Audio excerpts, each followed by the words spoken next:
जी बिस्मिल्लाहिर्रहमानिर्रहीम। मेरा नाम डॉक्टर मोहम्मद उस्मान है। उम्मीद करता हूँ कि आप सब हज़रात खैर खैरियत से होंगे, ठीक ठाक होंगे।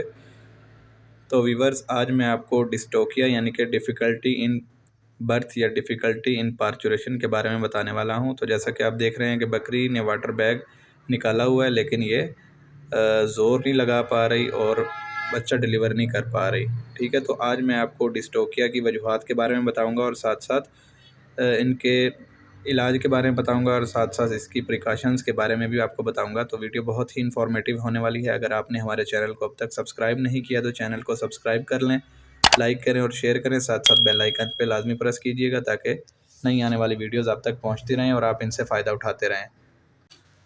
तो वीवर्स, अगर हम डिस्टोकिया की काजेज़ यानी कि डिस्टोकिया की वजूहात के ऊपर बात करें तो डिस्टोकिया की बहुत सारी वजूहात हैं, जो कि मैंने आपको अपनी वीडियो में एक में पहले भी बताई थी। तो उस वीडियो को अगर आपने नहीं देखा तो उसका मैं डिस्क्रिप्शन में लिंक दे दूँगा, आप वहाँ से जाकर उसको भी देख सकते हैं। वो गाय के अंदर डिस्टोकिया की वजूहात और वो सब उसके अंदर मैंने बताया हुआ है, तो आप वहाँ से जाके देख सकते हैं।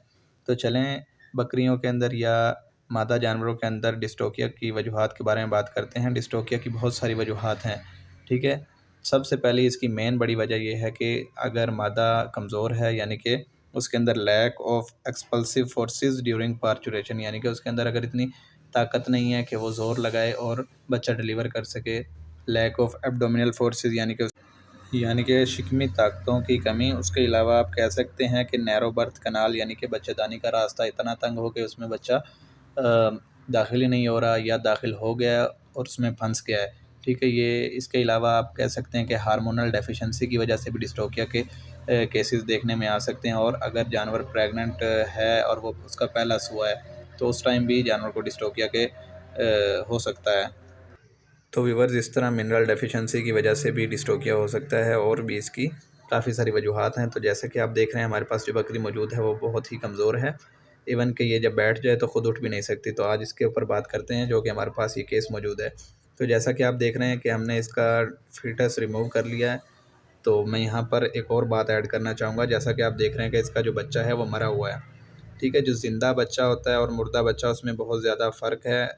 ऐसे आप कह सकते हैं कि अगर ज़िंदा बच्चा हो तो वो बर्थ कैनाल में ईज़िली खुद एंटर हो सकता है, यानी कि अपनी उसकी अल्लाह पाक की तरफ से इस तरह की मूवमेंट होती है कि वो अपनी पोजीशन को खुद ब खुद सीधा कर लेता है। तो बकरी के अंदर डिस्ट्रोकिया की सबसे बड़ी वजूहत ये थी कि बच्चा मरा हुआ था, डेड था 1-2 दिन पहले का। ठीक है, ये अपनी पोजीशन खुद नहीं बना सकता था। इसकी गर्दन जो है वो बैक साइड पे मुड़ी हुई थी। ठीक है, इस वजह से बकरी भी इसको ज़ोर लगा लगा के थक चुकी थी और इजीली इसको डिलीवर नहीं कर पा रही थी। इसको मैनुअल सपोर्ट की ज़रूरत थी। ठीक है, इसको हमने पहले इसकी पोजीशन बनाई, इसको सीधा किया, इसकी गर्दन को सीधा किया। ठीक है, फिर इसको हमने इजीली रिमूव किया। तो अब इसके ट्रीटमेंट पर बात करते हैं कि हमने जिसको क्या ट्रीटमेंट दी हैं और कैसे ये रिकवर हुई है और क्या ये आगे भी ग्रो कर पाएगी, रिकवर हो पाएगी, तो उस पर बात करते हैं।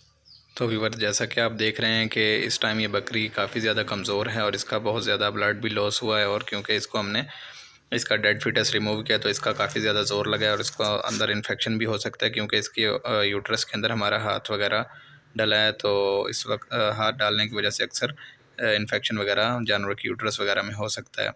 तो चलें इसके ट्रीटमेंट पर बात करते हैं। जैसा कि आप देख रहे हैं कि हमने इसको आईवी इसको हमने ड्रिप की या डेक्सट्रोज़ की। तो इसके अंदर मैंने क्या क्या यूज़ किया है, तो चलें आपसे वो मैं शेयर करता हूँ।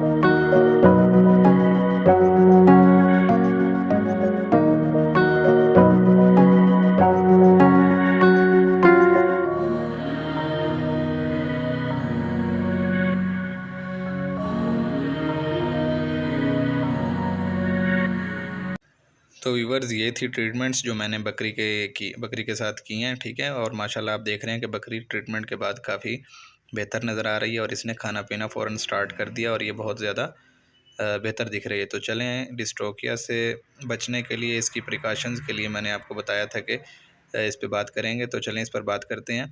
तो व्यूअर्स, सबसे पहले मैं ये कहना चाहूँगा कि अगर आपका जानवर तैयार है, रेडी टू पार्चुरेट है, यानी कि सूने के बिल्कुल करीब है, तो आप सबसे पहले उसकी हेल्थ का ख़्याल रखें कि आपका जानवर की बॉडी कंडीशन कैसी है, उसको किसी चीज़ की कमी तो नहीं है, मिनरल डेफिशिएंसी तो नहीं है या उसको वैसे ही कमज़ोरी तो नहीं है। तो आप सबसे पहले उसकी खुराक बेहतर करें और सबसे ज़्यादा ज़रूरी जो है कि उसके जो माहौल है इर्द गिर्द का वो उसका बेहतर करें, उसको अच्छी जगह पर बांधें, उसकी खुराक का अच्छे तरीके से ख्याल रखें और आप उसको डाइट अच्छी डालें।